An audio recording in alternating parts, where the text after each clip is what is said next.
Hello friends, ಎಲ್ರಿಗೂ ನಮಸ್ಕಾರ. ಕರ್ನಾಟಕ ಬ್ಯಾಂಕ್ನಲ್ಲಿ ಖಾಲಿ ಇರುವ ಹುದ್ದೆಗಳ ನೇಮಕಾತಿಗೆ ಅಧಿಸೂಚನೆಯನ್ನು ಹೊರಡಿಸಿದ್ದಾರೆ. ಇದರ ಸಂಪೂರ್ಣ ಮಾಹಿತಿಯನ್ನು ಈ ವಿಡಿಯೋ ಮುಖಾಂತರ ತಿಳಿಸಿಕೊಡುತ್ತೇವೆ. ದಯವಿಟ್ಟು ವಿಡಿಯೋನ ಸ್ಕಿಪ್ ಮಾಡದೆ ಸಂಪೂರ್ಣವಾಗಿ ವಿಡಿಯೋನ ನೋಡಿ. ಕರ್ನಾಟಕ ಬ್ಯಾಂಕ್ ಒಂದು ಪ್ರೈವೇಟ್ ಸೆಕ್ಟರ್ ಬ್ಯಾಂಕ್ ಆಗಿರುತ್ತೆ. ಸೊ ಈ ಪ್ರೈವೇಟ್ ಸೆಕ್ಟರ್ ಬ್ಯಾಂಕ್ನಲ್ಲಿ ಖಾಲಿ ಇರೋ ಹುದ್ದೆಗಳು ಯಾವುದಪ್ಪ ಅಂದರೆ ಕಸ್ಟಮರ್ ಸರ್ವಿಸ್ ಅಸೋಸಿಯೇಟ್ಸ್ ಅಂತ. ಸೊ ಈ ಹುದ್ದೆಗಳಿಗೆ ಅಧಿಸೂಚನೆಯನ್ನು ಹೊರಡಿಸಿರ್ತಕ್ಕಂಥದ್ದು.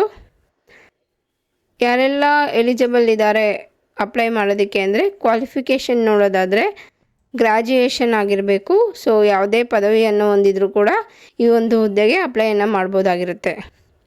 ಆ ಪದವಿಯನ್ನು ಕಂಪ್ಲೀಟ್ ಮಾಡಿರುವಂಥದ್ದು ನವಂಬರ್ 1, 2024 ಕಂಪ್ಲೀಟ್ ಆಗಿರಬೇಕು. ರಿಸಲ್ಟಿಗೆ ಯಾರೆಲ್ಲ ವೆಯ್ಟ್ ಮಾಡ್ತಾ ಇದ್ದೀರಾ ಅವರು ಎಲಿಜಿಬಲ್ ಇರೋದಿಲ್ಲ ಅಪ್ಲೈ ಮಾಡೋದಕ್ಕೆ. ಸೊ ನೆಕ್ಸ್ಟ್ ಮ್ಯಾಕ್ಸಿಮಮ್ ಏಜ್ ಬಂದ್ಬಿಟ್ಟು 26 ಇಯರ್ಸ್ ಆಗಿರುತ್ತೆ. ಸೊ ಅದು ಕೂಡ ನಿಮಗೆ ನವಂಬರ್ 1, 2024 ಆಗಿರಬೇಕು.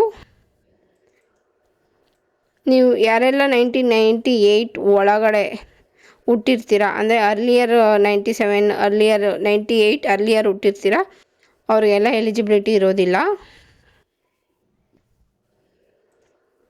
ಅಪ್ಲಿಕೇಶನ್ ಫೀಸ್ ಬಂದು ಜನರಲ್, ರಿಸರ್ವ್ಡ್, OBC ಆ್ಯಂಡ್ ಅದರ್ಸ್ಗೆ 700 ರುಪೀಸ್ ಇರುತ್ತೆ. For SC ST students 600 rupees ಇರುತ್ತೆ.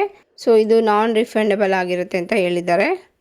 ಸೊ ಪೇಮೆಂಟ್ ನೋಡೋದಾದರೆ ಬೇಸಿಕ್ ಪೇ ಬಂದು ನಿಮಗೆ 24,000ಇಂದ ಪರ್ ಮಂತ್ ಸ್ಕೇಲ್ ಸ್ಟಾರ್ಟ್ ಆಗುತ್ತೆ. ಸೊ ಇದು ಬೇಸಿಕ್ ಪೇ ಆಗಿರುತ್ತೆ. ಸೊ ಅದಕ್ಕೆ DA, HRA ಮತ್ತು ಅದರ್ ಅಲೈನ್ಸಸ್ ಕೂಡ ಆ್ಯಡ್ ಮಾಡಿ ನಿಮಗೆ ಮಂತ್ಲಿ 59,000 ರುಪೀಸ್ ಮಂತ್ಲಿ ಸ್ಯಾಲ್ರಿಯನ್ನು ಕೂಡ ಕೊಡಲಾಗುತ್ತೆ.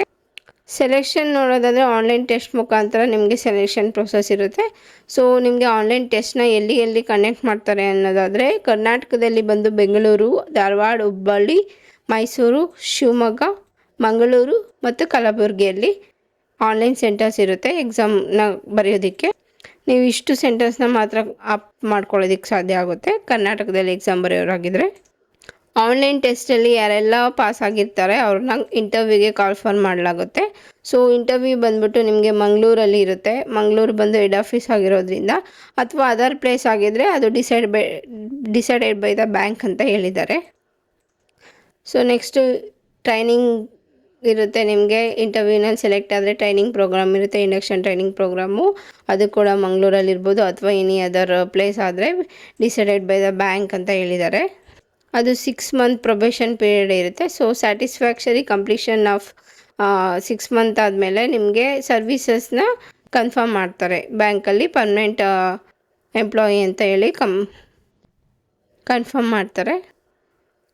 ಅದಕ್ಕಿಂತ ಮುಂಚೆ ನೀವು ಸರ್ವಿಸ್ ಬಾಂಡನ್ನು ಕೊಡಬೇಕಾಗುತ್ತೆ. ಸೊ ಯಾರೆಲ್ಲ ಸೆಲೆಕ್ಟ್ ಆಗಿರ್ತೀರ ಕ್ಯಾಂಡಿಡೇಟ್ಸು ಅವರು 3 ಇಯರ್ಸ್ ವರ್ಕ್ ಮಾಡ್ತೀವಿ ಅಂತ ನೀವು ಸರ್ವಿಸ್ ಬಾಂಡನ್ನು ಕೊಡಬೇಕಾಗಿರುತ್ತೆ. In case of any failure 3 ಇಯರ್ಸಲ್ಲಿ ವರ್ಕ್ ಮಾಡೋದಕ್ಕೆ ಏನಾದರೂ ಫೇಲ್ಯೂರ್ ಆಯಿತು, ನೀವು 3 ಇಯರ್ಸ್ ಒಳಗಡೆ ಏನಾದರೂ ಜಾಬ್ ಬಿಟ್ರಿ ಅಂತ ಹೇಳಿದ್ರೆ ಸೊ ನೀವು ಪೇಮೆಂಟ್ ಮಾಡಬೇಕಾಗುತ್ತೆ. ಏನೇನು ನಿಮಗೆ ಖರ್ಚಾಗಿರುತ್ತೆ ಎಕ್ಸ್ಪೆನ್ಸಸ್ಸು ಅಥವಾ ಲಿಕ್ವಿಡೇಟೆಡ್ ಡ್ಯಾಮೇಜಸ್ ಏನೇನು ಅಂದರೆ ನಿಮಗೋಸ್ಕರ ಏನೇನು ಖರ್ಚು ಮಾಡಿರ್ತಾರೆ ಅದನ್ನು ನೀವು ಪೇಮೆಂಟ್ ಮಾಡಬೇಕಾಗುತ್ತೆ. ಆ್ಯಸ್ ಪರ್ ಅಪಾಯಿಂಟ್ಮೆಂಟ್ ಆಫರ್ ಲೆಟರಲ್ಲಿ ಏನು ಪ್ರಿಸ್ಕ್ರೈಬ್ ಮಾಡಿರ್ತಾರೆ. So as per that. So next ನೋಡೋದಾದರೆ ನಿಮಗೆ ಡೇಟ್ ಆಫ್ ನೋಟಿಫಿಕೇಷನ್ ಬಿಟ್ಟಿರೋದು ಬಂದು ನವಂಬರ್ 20th ಆಗಿರುತ್ತೆ. ಸೊ ಓಪನಿಂಗ್ ಡೇಟ್ ಕೂಡ ಅವತ್ತೇ ಆಗಿರುತ್ತೆ. November 20th already online application registration start ಆಗಿದೆ. ಸೊ ಕ್ಲೋಸಿಂಗ್ ಡೇಟ್ ಬಂದುಬಿಟ್ಟು ನಿಮಗೆ 30th ನವಂಬರ್ ಆಗಿರುತ್ತೆ. ಸೊ ನಿಮಗೆ ಎಕ್ಸಾಮಿನೇಷನ್ ಕನೆಕ್ಟ್ ಮಾಡೋದು ಡಿಸೆಂಬರ್ 15th ಅಂತ ಹೇಳಲಾಗಿದೆ. ಮೇ ಬಿ ಚೇಂಜ್ ಆಗ್ಬೋದು. ಆನ್ಲೈನ್ ಎಕ್ಸಾಮಿನೇಷನ್ ಬಂದುಬಿಟ್ಟು ನಿಮಗೆ ಸೊ ಕಂಪ್ಲೀಟ್ ಎಕ್ಸಾಮಿನೇಷನ್ ಸ್ಟ್ರಕ್ಚರಲ್ಲಿ ಇರುತ್ತೆ. ಸೊ ಯಾವ್ಯಾವ ಟಾಪಿಕ್ ಮೇಲೆ ನಿಮಗೆ ಕ್ವಶನ್ಸ್ ಇರುತ್ತಪ್ಪ ಅಂದರೆ reasoning, English language, computer knowledge, general ಅವೇರ್ನೆಸ್ನಲ್ಲಿ ಬ್ಯಾಂಕಿಂಗ್ ಸೆಕ್ಟರ್ಗೆ, ಬ್ಯಾಂಕಿಂಗ್ ಇಂಡಸ್ಟ್ರಿಗೆ ಸಂಬಂಧಪಟ್ಟಂಥ ಕ್ವಶನ್ಸ್ನ ಕೇಳಲಾಗ್ಬೋದು. ಸೊ ನ್ಯೂಮರಿಕಲ್ ಎಬಿಲಿಟಿ ಬಗ್ಗೆ ಕ್ವಶನ್ಸ್ ಕೇಳಲಾಗ್ಬೋದು. So each topic as 40 questions ಇರುತ್ತೆ. So maximum marks 40 per questions as 1 marks. So total ನಿಮಗೆ 200 ಕ್ವಶನ್ಸ್ ಇರುತ್ತೆ. 200 ಮಾರ್ಕ್ಸಿಗೆ ನಿಮಗೆ ಎಕ್ಸಾಮ್ನ ಕಂಡಕ್ಟ್ ಮಾಡಲಾಗುತ್ತೆ. ಒನ್ ಟೋಟಲ್ ನಿಮಗೆ 135 ಮಿನಿಟ್ಸ್ ಇರುತ್ತೆ. ಸೊ ಈಚ್ ಟಾಪಿಕ್ಕಿಗೆ ನಿಮಗೆ ಡಿಫ್ರೆಂಟ್ ಟೈಮಿಂಗ್ಸನ್ನು ಕೊಟ್ಟಿರ್ತಾರೆ. ನಿಮಗೆ ಟೋಟಲ್ ಆಗಿ ನೋಡೋದಾದರೆ 2.25 ಗಂಟೆ ನೀವು ಎಕ್ಸಾಮ್ನ ಬರಿತೀರಾ. ಈ ಕ್ವಶನ್ ಬಂದ್ಬಿಟ್ಟು ನಿಮಗೆ ಇಂಗ್ಲೀಷ್ನಲ್ಲಿ ಮಾತ್ರ ಇರುತ್ತೆ. ಆ್ಯಂಡ್ 5 ಆಲ್ಟರ್ನೇಟಿವ್ ಆಪ್ಷನ್ಸ್ ಕೂಡ ಕೊಟ್ಟಿರ್ತಾರೆ.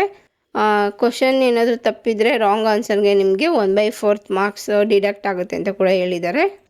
ಸೊ ನೆಕ್ಸ್ಟ್ ನೋಡೋದಾದರೆ ನಿಮಗೆ ಡೀಟೇಲ್ ಆಗಿ ಗೈಡ್ಲೈನ್ಸ್ ಪ್ರೊಸೀಜರ್ನ ಕೊಟ್ಟಿದ್ದಾರೆ. ಯಾವ ಥರ ಅಪ್ಲಿಕೇಶನ್ನ ರಿಜಿಸ್ಟ್ರೇಷನ್ ಮಾಡ್ಕೊಳ್ಳೋದು, ಪೇಮೆಂಟ್ನ ಯಾವ ಥರ ಫೀಸ್ ಪೇಮೆಂಟ್ನ ಯಾವ ಥರ ಪೇ ಮಾಡೋದು ಥ್ರೂ ಆನ್ಲೈನ್ ಮುಖಾಂತರ ಅಥವಾ ಡಾಕ್ಯುಮೆಂಟ್ ಸ್ಕ್ಯಾನ್ ಮಾಡಿ ಯಾವ ಥರ ಅಪ್ಲೋಡ್ ಮಾಡೋದು, ಎಷ್ಟು KB ಎಷ್ಟು MBಯಲ್ಲಿ ಯಾವ ಡಾಕ್ಯುಮೆಂಟ್ಸ್ ಇರಬೇಕಾಗುತ್ತೆ, ಡೈಮೆನ್ಷನ್ಸ್ನ ಯಾವ್ಯಾವ ಥರ ಇರಬೇಕಾಗುತ್ತೆ ಅಂತ ಹೇಳಿ ಇದರಲ್ಲಿ ಪ್ರೊಸೀಜರ್ನ ಕೊಟ್ಟಿದ್ದಾರೆ. ಸೊ ನೀಟಾಗಿ ಓದಿ ನೀವು ನೀಟಾಗಿ ಇದನ್ನು ಫಾಲೋ ಮಾಡಬೇಕಾಗುತ್ತೆ.